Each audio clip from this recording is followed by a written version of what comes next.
I was dead for 30 days. By Saturdead. It was an 8-hour drive back home. I'd been visiting my dad for his birthday, but I had to get home. I hadn't been able to get time off work the next day, so it was going to be hell and a half if I didn't get there by morning. The weather wasn't on my side either. What had started as a mild wind had escalated to an incessant howling, rocking my car with gusts of wind that nearly knocked me off course. I could barely hear the radio over the raindrops knocking on my sunroof. I was 6 hours in when I came across a fallen tree. Another car had stopped ahead and called it in, but I didn't have time to stick around. I took a detour onto a smaller road. It was rural Minnesota. What's the worst that could happen? The road was more pothole than asphalt, but my GPS was still on point. It showed a 20-minute detour, but I figured it'd still be quicker than waiting for that tree to be cleared. Rounded a corner and came across a long stretch of road overlooking the countryside. There was a wheat field to the left and a pine forest to the right. It was dark, so I couldn't see anyone up ahead. No lights. I kept going straight, leaning back in my seat. All of a sudden, a car. It was parked by the side of the road. I swerved, but I ended up smacking it and cracking a taillight. I came to a full stop about 20 feet further down the road. Looking back, I bit my lip. I could keep going, and that'd be that. Or I could leave my insurance information. I dug around in my glove compartment and found a slip of paper, tucked it under my jacket, and got out. I made my way over to the parked car.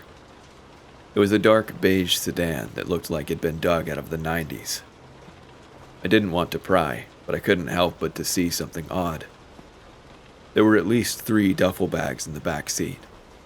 I got my papers out and slipped them under the wipers, along with a $20 bill as an apology. I was walking back to my car when I noticed someone approaching. I noticed a couple of details. They had a dirty shovel flung over their shoulders and were holding another duffel bag. That made it 4 in total. I had this uneasy feeling. I was looking at something I wasn't supposed to. This person had been digging something up in the middle of a rainstorm. I couldn't imagine they wanted someone to see them do it.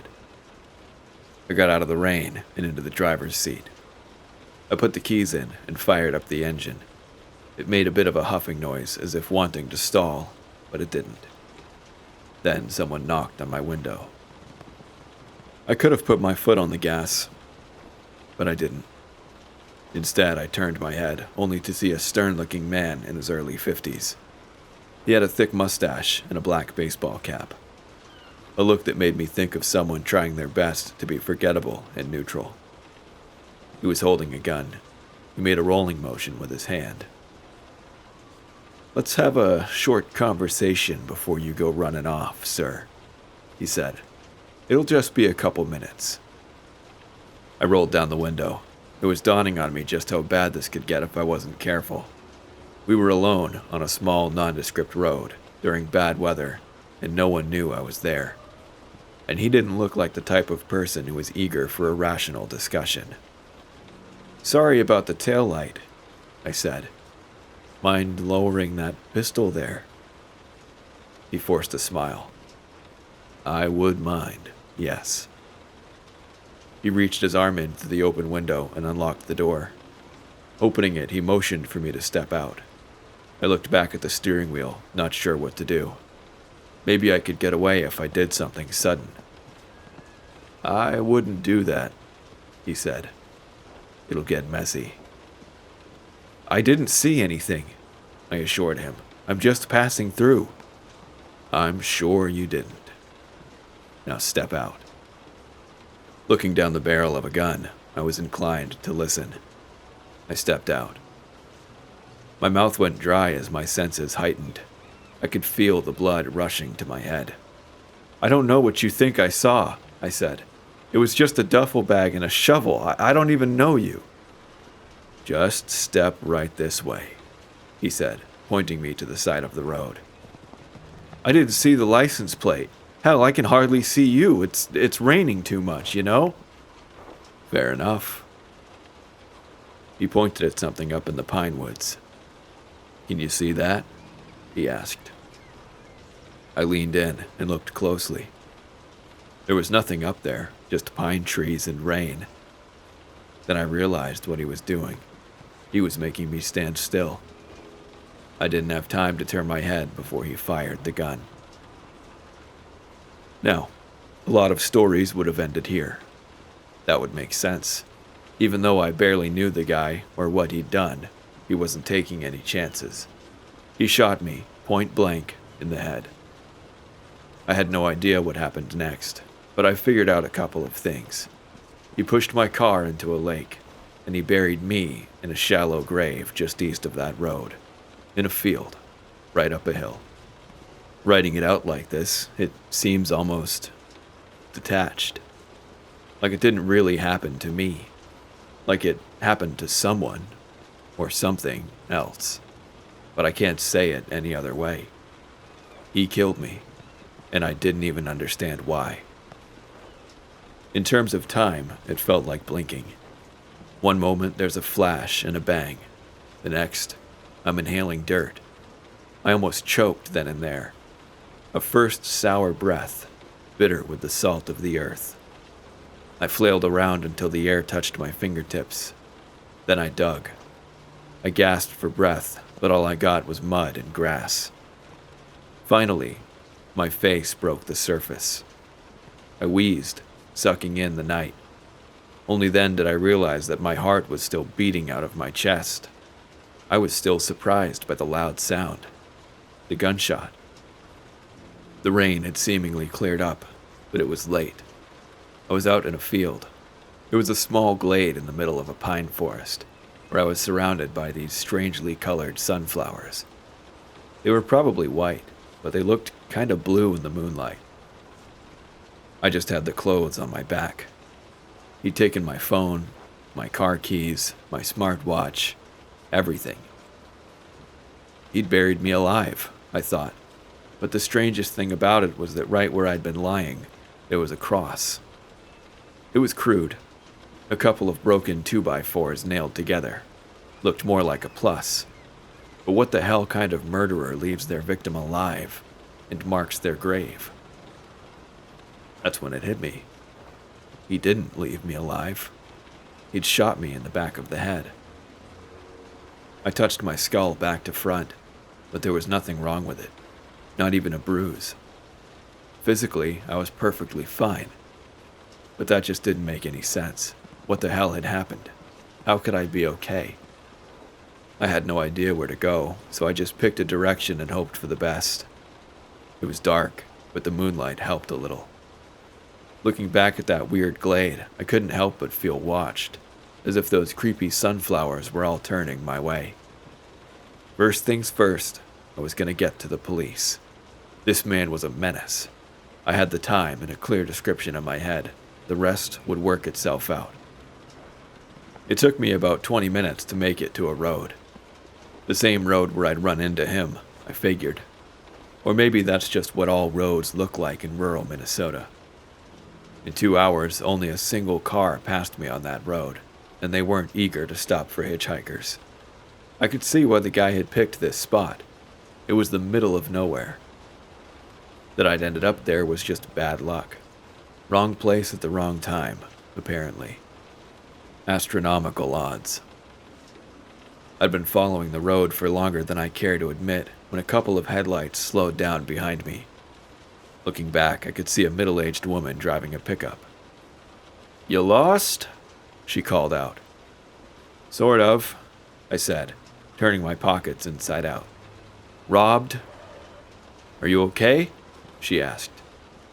"Not really." "Are you on drugs?" "I wish." She scoffed at me and leaned over, opening the passenger side door. "Get in." My eyes went heavy the moment I sat down. I felt the heat of the car melting my bones, turning my body into butter. I almost nodded off then and there. "Looks like you've had one hell of a night," she said. "Where you headed?" "The police, I guess," I said. "Can you call them?" I can, but there ain't no one around till morning, she said. Unless it's urgent. It's kind of urgent. Look, you're not on fire and no one's hurt. They're not coming out to get you till morning. That's all I'm saying. I wiped some dirt off my face and nodded. Nearest motel, then. Nonsense, she smiled. You can have my kid's room, just for the night. Appreciate it. Her name was Mary Ann. She worked at a water treatment plant not too far away and was coming home from a night out with her work friends. As a single mother to a now grown kid, she didn't mind lending some empty nest space out to a stranger in need. I feel like between Mary Ann and the man who shot me in the head, I'd managed to find the two kinds of people you might run into in rural Minnesota. I got to borrow a room next to her garage for the night. I took a shower and threw my clothes in the washer. Mary Ann didn't have much food to share, but she microwaved me some leftovers. Lasagna. We talked a bit about what had happened, but I didn't have much to say. It was so hard to describe.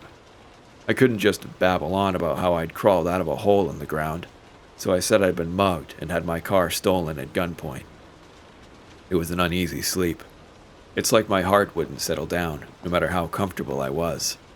I kept feeling like I was on the edge of bursting into a sprint, like there was still an immediate danger.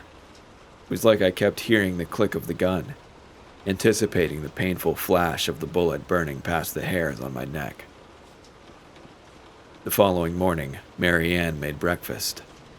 She was chatty, and making breakfast brought out the people person in her. That road is trouble, she said, but I guess you're not the worst thing we've found there. Oh, yeah? Yeah, she continued. Did you see the, Hold on. She wiped her hands on a towel and lent me her phone. She had a social media post up about a dead man. I recognized him. It was the man, the one who shot me. There wasn't a lot to it. The small post talking about how he'd been a couple of weeks from turning 71, and how he'd passed suddenly in his car. There were dozens of posts talking about how much they were going to miss him and how great of a guy he'd been. I figured they hadn't known much about his extracurricular activities. Good people don't shoot other good people in the head. Before I handed her the phone back, I noticed something odd. Right there, by the time. The date. 31 days had passed. I almost choked on my orange juice. This was beyond explanation. It didn't make any sense. 31 days? I handed Mary Ann her phone back. I mulled the options over in my head. I wanted to call my mom, but I couldn't remember her number. It was saved on my phone, which was gone. Besides, what would I tell her? Again, you can't just tell people you've crawled out of a hole in the ground. I figured I could do a little research, try to figure out what had happened before I went to the police. Maybe there was a logical explanation for all of this. Maybe I'd just missed it. If so, a little research was a small price to pay to not sound insane. Thanks, I said. You know where this guy lived? You know him? She asked. Sort of, I said, an acquaintance. I mean, yeah, I can show you his place if you want. I had to know more. There were too many questions in the air right now, and I had to get a couple of answers before I started to untangle it. If I could figure out why this guy had shot me in the head, maybe I could go to the police with something concrete. How the hell 31 days had passed would have to wait. Mary Ann drove me downtown. I don't remember the name of the town, but it was small. Basically just a collection of houses by the side of a quasi-busy street. It had gone from late autumn to early winter in those 31 days, and it showed. The morning frost was just melting off the sleeping trees.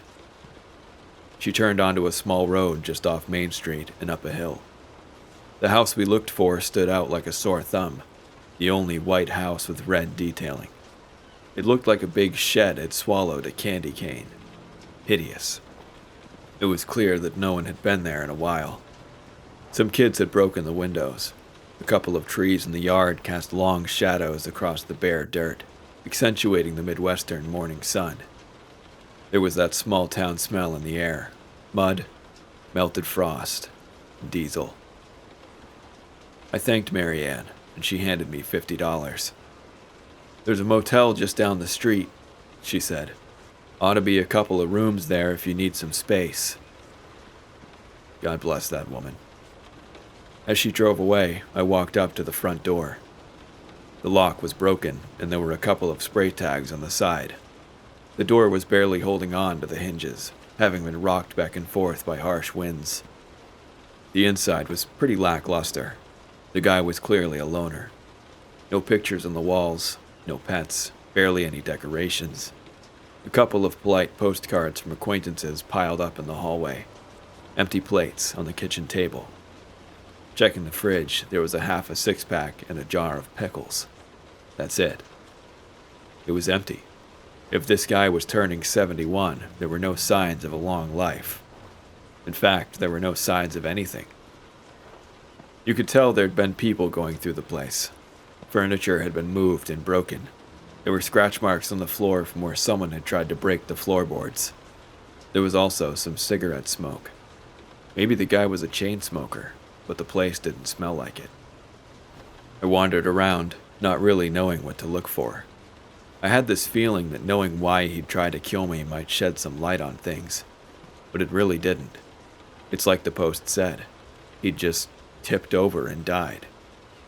It was hard to accept that maybe, just maybe, I'd just been in the wrong place at the wrong time. Maybe I'd never know for sure. Still, the guy had it coming. Whatever the reason, you don't just kill people in cold blood. Leaving the house behind, the question remained. Why me? What did I do? There was no point in grinding it over and over in my head. I figured I'd get a room at that motel, get in touch with the police, and get back on the road. My family had to be worried sick. I felt a little bad for spending this much time running around with this nonsense, but it bothered me to no end. You don't forget waking up in a shallow grave. You just don't. I followed Marianne's directions and came across a gravel path. A long winding path over a hill and through the pine woods. I spotted a peculiar tree in the distance, a dead, leafless oak. I decided to stop there to rest my feet for a bit. It had a root that curled around itself, making it an excellent seat. I sat down to ponder my options. But see, I do this thing when I'm deep in thought. I scratch something over and over with my left index finger. There's something about the sensation of running your finger over something textured that just numbs my mind. So as I sat there and considered my next move, I did just that. I scratched a bit. Right in that exact spot, something had already scratched the bark off. I pulled my finger back, sticky with sap. Someone had been sitting here, just like I was. They'd been scratching that spot, just like I'd done. Odd. Following the trail, I ended up next to two buildings down by the main road. There it was, the motel and a supermarket. There was a woman outside the motel, smoking a cigarette. She kept looking my way, so I waved at her. "You here to pick up your stuff?" she asked. "What?" "Your stuff," she repeated. "I'll throw it away if you don't." "No, yeah, I'll get it. Sorry." I had no idea what she was talking about, but she clearly intended to talk to me. There was no mistaking it. She'd seen me before. She was very comfortable in that fact, so much so that it made me question if we had history. I joined her outside the motel and waited for her to finish her cigarette. I got a stern talking to about leaving things behind. Apparently, there was only so much space in the lost and found. I apologized, which eased the tension a bit. Maybe she was expecting some kind of entitled big city folk talk from me. She said she'd give me 20 minutes to clear out the room and handed me a key. I hurried down the hall and up the stairs. Standing outside that room, I didn't know what to expect. I'd never been there before. I'd never seen this woman, and yet she seemed to know me. Or, at the very least, she'd seen me before. When I entered, I could tell someone had been living there. There were some clothes and a couple of items scattered across the nightstand. It didn't take long until a chill crawled up my spine. The clothes in that room were my size. There was a toothbrush in a green plastic case in the bathroom, just like I always kept it. I'm a bit squeamish about bacteria. Which begged the question, had I been there before? I decided to do a test. If I had been there before, my phone would be tucked away and hidden near the bed. I'd had some bad experiences with staff stealing my electronics in the bed, so I leaned over the bed and fumbled around for a bit. And there it was. I found my phone nuzzled between the wall and the bed. But more than that, I found something hidden underneath. A black metal box with a 4-digit code. I tested the first 4-digit code that came to mind, and voila, it popped open. In it, I found a gun, 6 bullets, a stack of about 40 $100 bills, and a notebook. There was a knock at the door before I could explore a little further. "You finished?"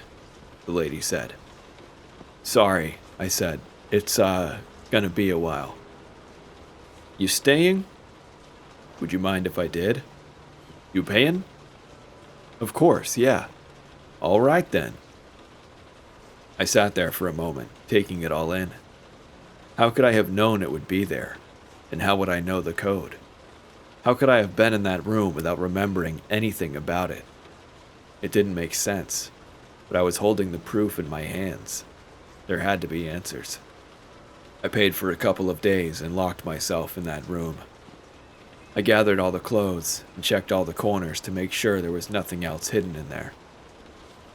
It felt strange, like I was following in my own footsteps, but I'd never been there before. I'd woken up in that field like no time had passed. What was I missing? I kept the TV on in the background just to fill the empty space. I checked the phone. There were a couple of outgoing calls, a few of them short, a couple of them a little longer. Some of them were dated from about 10 to 15 days after I was attacked, and the empty space I couldn't account for. Those were 30 days of my life that were just gone. But something had happened in between. There were a couple of texts, too. Most of them were just people being worried, asking if I was okay. There were a couple of replies sent from this phone, but just a few. They were short, just saying I'm fine. But one text stood out. It was from my younger sister. "Why are they saying you're dead?" she wrote. There'd been no response. Dead. I immediately tried to call her, but my phone was disconnected. Either the service was discontinued or I hadn't paid my bills. Either way, I wasn't getting through. I decided to check the notebook. The pages were dated, starting at about 21 to 22 days after my supposed death. It mentioned waking up in a field of blue sunflowers, disoriented and looking for help. It mentioned getting a ride to town from an old man in a blue van. Other entries mentioned talking to people about my assailant, only to find out he'd already died. It seems that my first instinct was always to find the guy who killed me, and always finding out that he was gone. These notes spoke about an experience that was almost identical to mine, about waking up, about getting to a motel, about looking up the house of our attacker. Apparently that's where they'd found the gun and the money. Maybe it hadn't been kids messing up the place. Maybe it was me. The notes also mentioned a letter left behind. It just said that he was sorry, the note read. There were more notes, dates, connections, so I flipped to an empty page, grabbed a pen, and tried to put it all into a coherent timeline. It seems that about 10 days after getting shot in the head, I'd woken up in a field for the first time. I'd tried to find the man who did it, but he had already died more than a week prior. According to the notebook, the man had died either the same night that I did or the day after. Then, on day 20, I'd woken up in a field again.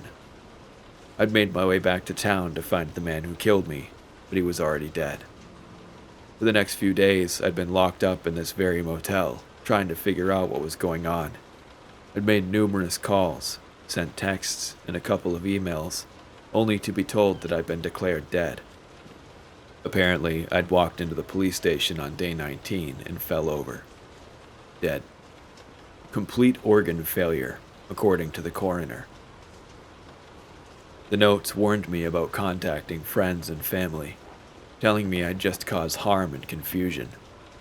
For all they knew, I was gone. Talking to them would open a lot of questions that I couldn't answer. But I wasn't dead. I was right there, reading that notebook. From all I could gather, there seemed to be a pattern. Every 10 days, I would wake up in that field as if nothing had happened. I would believe I'd just gotten killed by that man, and I'd seek to either get help or revenge. But he was already dead. The world had moved on. But the notes didn't speak of me having seen any other versions of myself, so what exactly happened to every version? Did they all drop dead? The final entry hinted at an answer. It simply read, "I can feel my heart slowing down.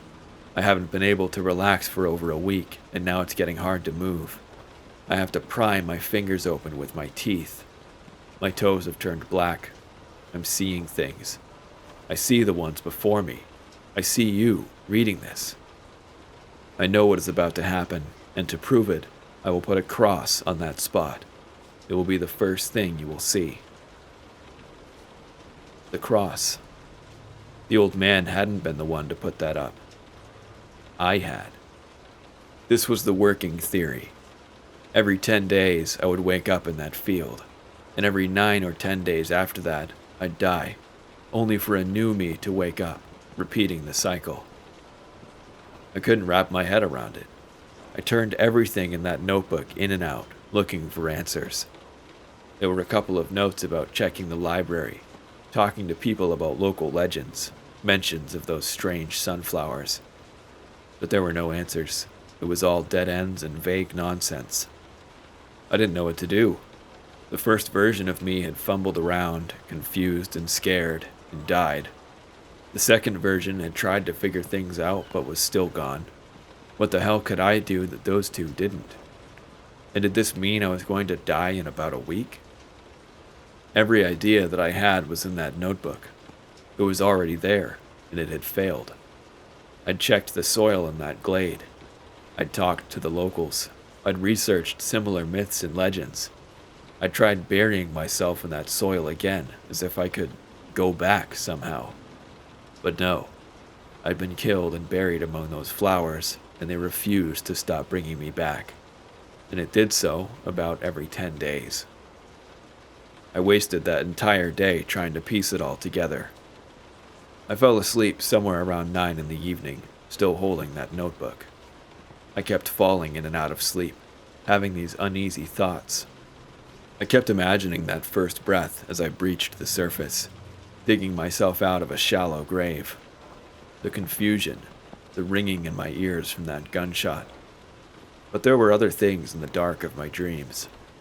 The sound of my feet rushing into that house, desperately digging through a home only to find a gun and a letter, scaring off a few kids, making them drop their spray cans as they fled. Then there was the sound of people crying and screaming in my ear, questions I can't answer, desperation on all ends, building into this tight knot in my chest that no comforting word can untangle. Then a lake, aching joints, a final swim as my bones fossilized and decayed. I was at peace, knowing I was about to go, and I chose to do it in a way where no one would be bothered. And now, me. Here. Alone in a motel, trying not to hear the ticking clock. Trying not to think of what happens when my 10 days were up. The next day, I sprang into action. I washed the cold sweat off my brow and decided to answer what questions remained in that notebook. I would do anything. There had to be a solution. Things always work out, one way or another. Checking recently used apps, I found out that my previous iteration, the second copy, had used a map. They'd searched for nearby lakes. There was that one lake called Frog Lake nearby, and they'd just walked into it. That must have been the way they chose to end things. Out of sight, out of mind. But the biggest questions remained. Why had that old man killed me to begin with? I fell into a vicious cycle of anxiety, desperation, and failure. I tried to find his car, but it had been destroyed. I tried to find any of his relatives, but he had none. All who had posted had been acquaintances and friends he'd made. I messaged a couple of them, using the motel Wi-Fi, but they either didn't respond or had nothing to say. I tried to check for prior convictions, but he had none. I tried to find out something about his gun, but it was unregistered, and the serial number had been filed off. I couldn't even find out where he got the bullets. And why had he apologized? Why leave the money? The only reason I could think of were those duffel bags of his and his digging. There had to be a reason. The nights were getting worse. I was seeing little glimpses of things that had been. Crying in the motel room, rushing into the police station, tearing out notes from the notebook and clawing at my face until it bled. Frustration, hopelessness, and desperation. And with every glimpse, every dream, I started to realize how futile this was. Every idea, every thought, everything I'd tried, I'd already done it. I was just repeating patterns. I was in a race against myself, and nothing would change. On day 5, I made my way back out to that glade. Retracing my steps, I found that it was surprisingly close to where he had parked his car that night. Most of the ground there was gravel and rock, but the soil in that glade was soft and malleable. To me, the only thing that made sense was that he'd been digging for something up there. The cross was still up there. I couldn't stop looking at it. What had I thought as I put that up? Did I still have hope? That night, I started seeing other things.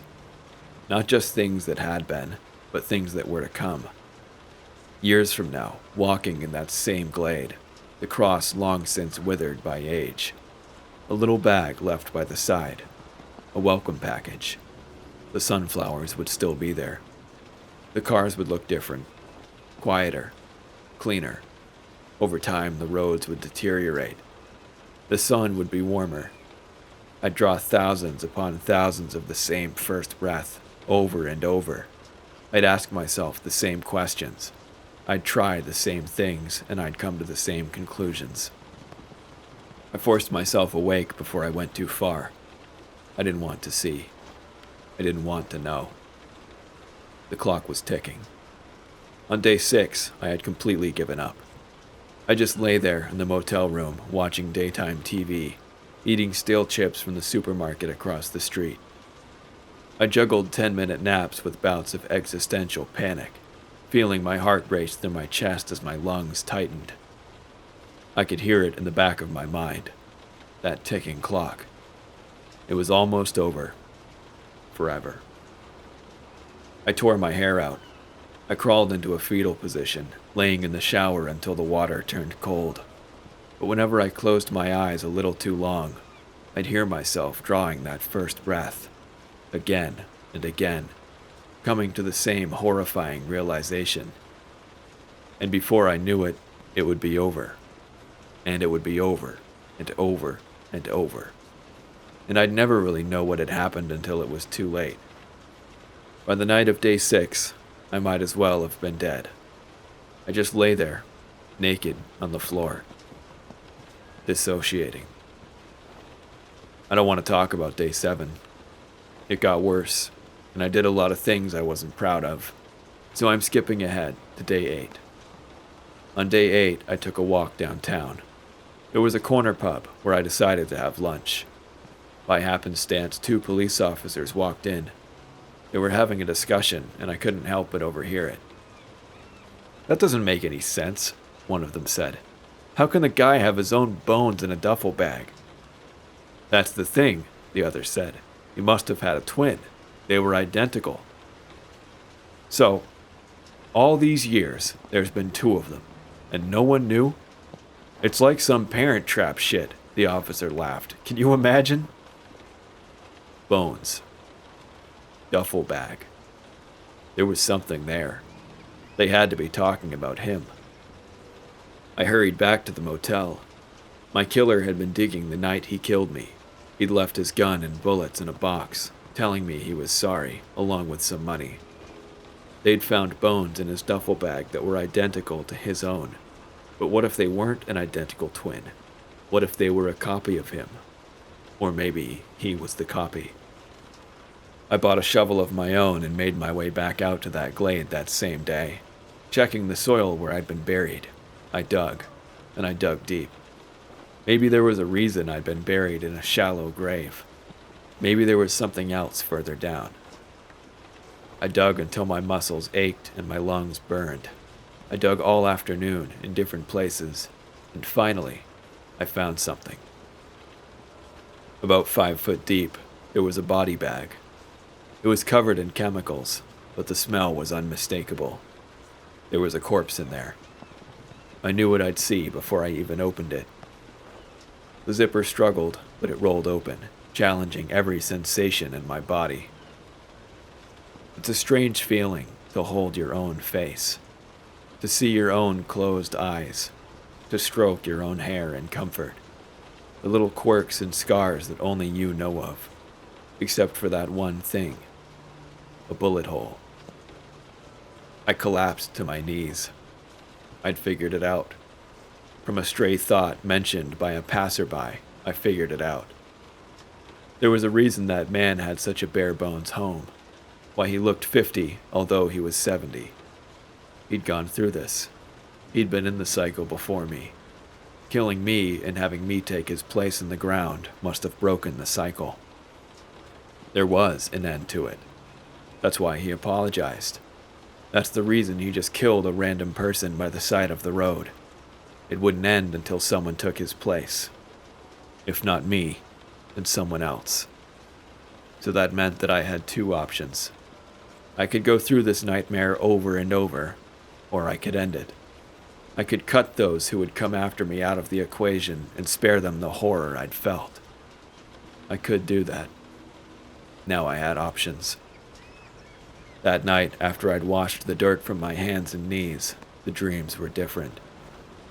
I felt myself drawing another first breath, only to wake up under a starless sky, where the sun had gone dim and the moon hung closer than ever. I could hear the rumbling earth as towering monolithic beings reached for the horizon sky. I'd see vaguely humanoid shapes roam a desert wasteland, stretching towards the heavens, crying for death, crying for an end to the cycle, like me. But there would be more first breaths. Ones where I would wake up in a firestorm, only to burn to death. Ones where I would wake up choking under solid ice. Ones where I would be pulled up by inhumane scavengers, only to be torn apart and eaten, farmed and cultivated like wheat. And the cycle would continue, turning life into a grotesque, broken mirror image of what I'd been told it would be. Lies and hopes made manifest by church, state, and peers. This was real life. Uncompromising, uncaring, raw. And then there'd be no air. Then there'd be no soil. There'd be black. An impossible cold would snap across my crystallizing skin. My eyes would be open, but there would be nothing to see. No sound to hear but the popping of my eardrums. I'd fail to draw that first breath of air once every 10 days. Again. And again, and again. I woke up screaming on the 9th day. I had no choice. I had to break the cycle. Someone had to take my place in that void. I could see why he'd done it, and I would do so myself without hesitation. I grabbed the gun, the bullets, the shovel, and made my way to the glade.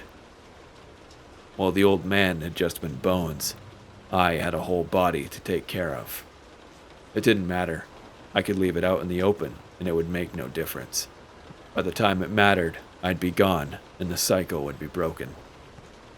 So I waited by the side of the road, like he'd done. My body had been dug up and was ready to be moved.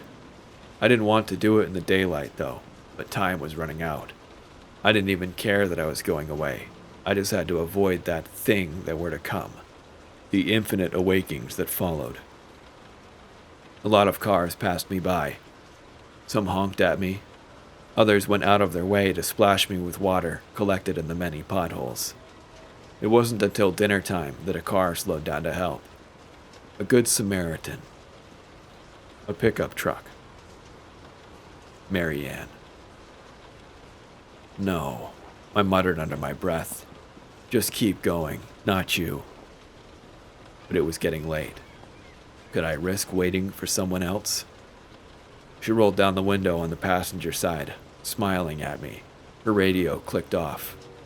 "You back here?" she laughed. "What kind of trouble are you looking for?" "I'm fine," I said. "You can keep going." "Fine," she scoffed. "You're right back where you started. Don't tell me you got robbed again." "Not this time, no." "So why you here?" I had my hand on my gun. There was no one else around. She was leaning forward, and I had a clear shot to her head. I just raised my hand. Click. And that would be it. It was simple. Would I risk missing the chance just for her to get some more time? In the grand scheme of things, what did it matter? And what if the next copy of me came to the same conclusion? What would stop them from pulling the trigger? It was either me now or me later. And if not her, then someone else. Did it matter who? I wouldn't be around to care. I could barely keep it together. My hand trembled. She leaned over, looking out the passenger side window. Her brow furrowed a little. I could tell she was concerned. "Look," she said, "I won't pretend to know your business, but I can see you're not doing well. You must have come across something real bad, friend," she continued. "I get it, but you know what I do when I feel bad?"